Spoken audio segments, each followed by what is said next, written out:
18 minutes before 11 o'clock. Thank you for tuning in. You know, once upon a time, there were authors who wrote about rocket ships, and there were no rocket ships. And then all of a sudden, there were rocket ships for real. But it all started out in the mind of somebody with a creative mind, with an imagination and a knack and a talent and a skill for writing.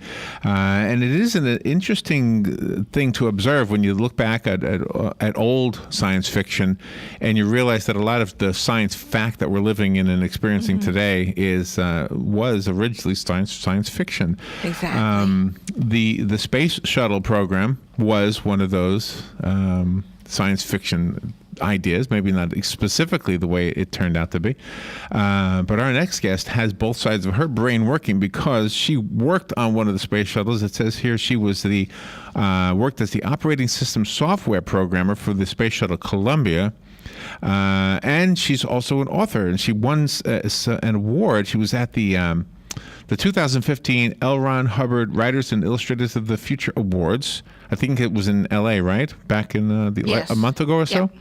And her story, she's going to tell us about it, was released in the anthology, which was just released a month ago, The Writers of Future, Volume 31. Sharon, you've got a lot of credentials here. Holy mackerel. Sharon Joss. Good morning, Sharon. Good morning. Where are you? I am in very sunny Oregon right now, having my coffee and looking forward to talking to both of you. Wow. So when I said you have both sides of your brain working, does the creative side and the technical side speak to each other, and that's how you get ideas for science fiction? Well, I think the creative side actually started when I was a little kid, growing up and living in this magical world that kids often do. And then when you start working in the engineering field, that creativity can often help you solve problems. And, when you're dealing with laws of physics, sometimes you got to think outside the box. But you learned something really cool as a child. You learned how to identify species of birds and also desiccated roadkill. I think that's one of my favorite things in your bio, that your dad taught you how to identify roadkill.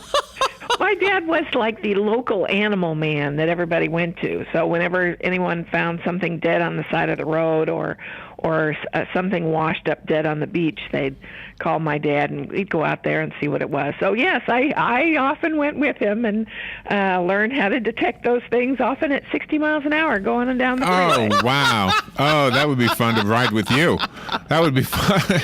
Hey, well, my superpower. Roadkill. You on a road trip, Well, you know what that brings to mind? When we think of science fiction, we often think of gadgets or like electrical or mechanical, but biological science fiction is coming true today. I mean, there was a story this morning that scientists took some stem cells and made a rat limb, like a leg or something, and it works.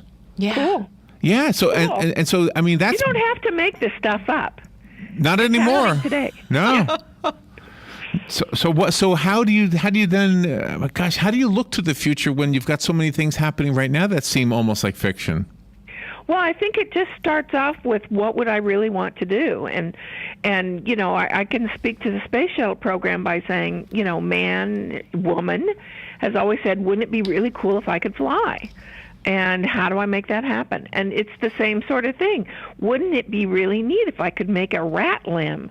That would be really a cool thing to do. Yeah, how would I go about doing that? Yeah. And it starts from there. And it's, you can call it reverse engineering or whatever it is, but it's that blue sky thinking that creates the world that we would like to live in. Cell phones today are... Everyone's got one. But back when Star Trek had those communicators, that was like the coolest thing we'd ever seen. Yeah, it was. It really was. Do you know, I remember a social studies class. Now, just to give you an idea of how long ago this was, I'm 60 now, okay? So this goes Welcome to the club. Okay, well, thank you. So this goes back to, I guess, the 60s, when I was in school, okay? Uh-huh. Probably the late 60s. But anyway, I had a social studies teacher, and this is what he said. He said that science fiction writers pretty much predicted that we would have televisions, that we would have communications the way we have it, whatever it was in the 60s. He said, but they never predicted Adolf Hitler. They never predicted social things. Mm-hmm. And I thought, wow, I wonder I mean, if you did, you don't look to the future and say, well, one day in the future there will be a dictator who wants to obliterate an entire religion off the face of the earth. You don't think that way. Yeah. But I guess it's something to consider. I guess the best way to do that is to look back and see the failures we've made and make sure they don't happen again. That's true, I think. Yeah. Does any of that happen in your writing? In terms of, I think, wondering where we will be in the future, and then wondering how the culture will have to change to adapt to something like that. Absolutely. In fact, in my winning story, it talks about a girl living on a colony on a distant planet, and how something new entering into that culture affects the entire culture living on that planet and changes how we think of things.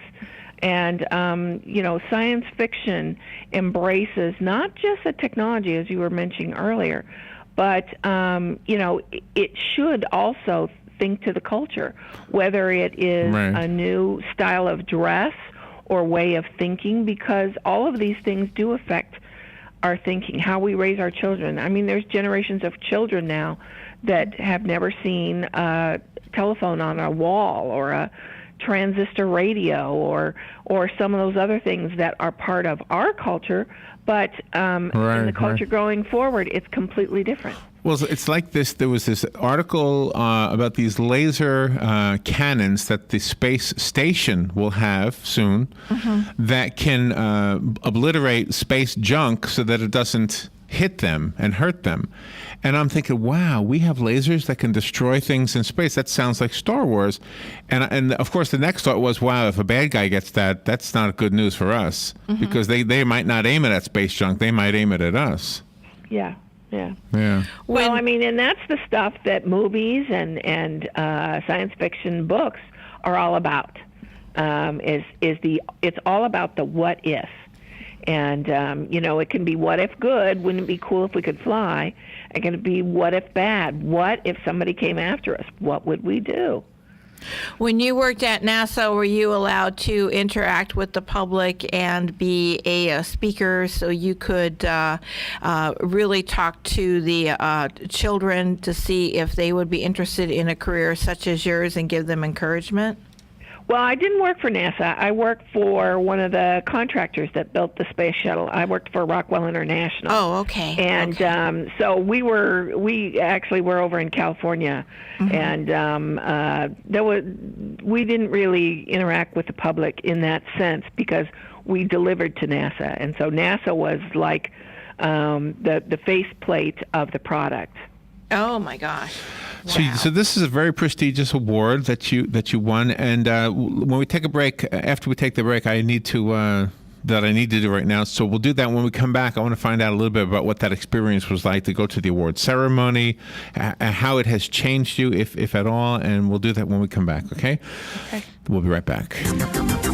The weather is brought to you by myfwc.com. Safe boating is no accident. Sunshine and some clouds today. A shower or thunderstorm around mainly this afternoon. Our high 85 to 90. Any showers or thunderstorms will die off this evening, and partly cloudy later tonight. Low 68 to 72. Partly sunny tomorrow with a shower or thunderstorm. High 85 to 90. A few showers and thunderstorms Sunday with a high of 85 to 90. From the Florida Weather Center, I'm meteorologist Steve Travis.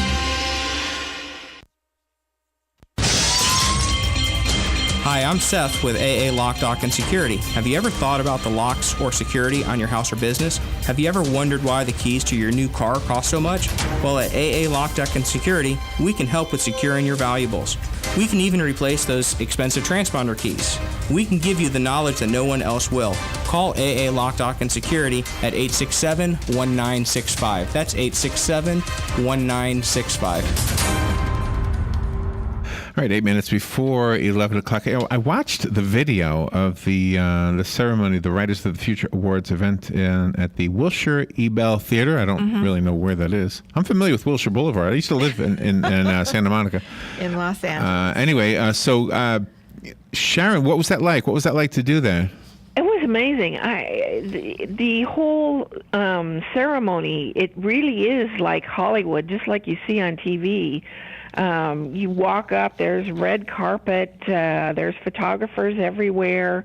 The theater itself is beautiful. They took us in there the day before so that we wouldn't feel too intimidated by it. But the theater has this wonderful feel and intimacy to it. It's beautiful inside. Everyone's dressed up. It's so professionally done. They've got, the colors and the lighting and everything. It is almost overwhelming. I cried. I did. Well, and it is appropriate that it's in Hollywood because if you think, I mean, I'm sure this is not news to anybody, but every movie starts out as a writing. In many cases, starts out as a book. Sometimes they don't. Yeah. They're direct. But I mean, it's still some writer's ideas, right? Yes, right. Absolutely. Right. Now, when you submitted your story, were you torn between a few different stories to submit to it, or did you know this was the one? I knew this one was the one. I'd actually written it. The contest happens every quarter, so there's really 4 contests a year. And I had written this story in June and planned to submit it for that quarter, but I submitted something else instead. And so when I finally submitted it for the 4th quarter, it was the only story I had, and I really did think it was a good story, and so I submitted it for the 4th quarter. I know from other interviews that we've done that there is no cost to enter a book into the competition. And to me, that means there's going to be a lot of people sending in their manuscripts. Do you have any idea how many people submitted? How many? Well, they don't tell us. Oh, they don't tell you. But I will tell you this, there is a forum for the contestants, and anyone that's interested can join this forum. And again, it's all free, and we get to know each other online pretty well. And we've kind of, we figured out it's certainly more than 1,000 every quarter. And that's just from us talking to each other online and all the people that are in that conversation. And over the months and years, we formed some pretty strong friendships with other wannabe writers. And even now, even though I've won, I continue to stop in on the forum and encourage the other writers as they're coming forward. When people are chosen as the winners and then they have to go up to make an acceptance speech, did you have one prepared, or was this like a total surprise to you when they announced your name? Well, I had one prepared. They, the 4 first place winners, you got a 1 in 4 chance of being the grand prize winner at that point. And so we all said, yeah, I guess I better do my speech. So I had a little card there, and I was all ready to read it. I was so choked up and trying not to cry that I'm not sure if I got it all out, but we were all ready. For whatever happened. We didn't know who was going to be the winner, but we were all prepared. Oh, how exciting. So are the stories that you write like children? It's kind of a weird way to ask the question, but I mean, are they so close to you that you like resent criticism? And I'm sure constructive criticism is welcome, but do you know what I mean? Are you very protective of the stories? It depends. I wrote this story in June, and these awards were in April. So of the following year. Right. So you have a lot of distance from there. And we're, the anthology was released on May 4th, and we are getting lots and lots of reviews on there. It's garnering a lot of interest. And, of course, some of those reviews are, the reviewers say, oh, I love this story the best, or I love that story the best, which is great. But my distance from the story by this time is enough so that it's like, yeah, well, I can see that if there's a criticism or something. Oh no! But really, I've moved on. I'm writing other stuff, and the other stuff is the stuff that I'm torn up over right now. Whereas this stuff, to me, it's all just gravy and whipped cream. I mean, it's like, nice. Somebody read my story. Isn't that great? So do you feel like your writing has changed? Are you getting more calls from publishers? Has your life changed at all from this? It definitely has. I wouldn't say I'm getting calls, but I'm getting a much nicer level of no than I have before. I'm getting much more personal responses, more like, this isn't quite right for me, but please send us your next stuff. And that's very, very gratifying. I believe my writing has come up since I first started, certainly since I started submitting to the contest. And just in the last year, that story, that winning story, I tried some things, and with every story, I think you improve. But this was a big story for me. It was a longer story than I'd written before, and I learned a ton. And I think that's reflected in everything I've written since then. I think I have to ask you to forgive us. I don't think we asked you the title of this story. What is the story that won? It's called Stars That Make Dark Heaven Light. Oh, my gosh. It's a quote from Shakespeare, actually, from Romeo and Juliet.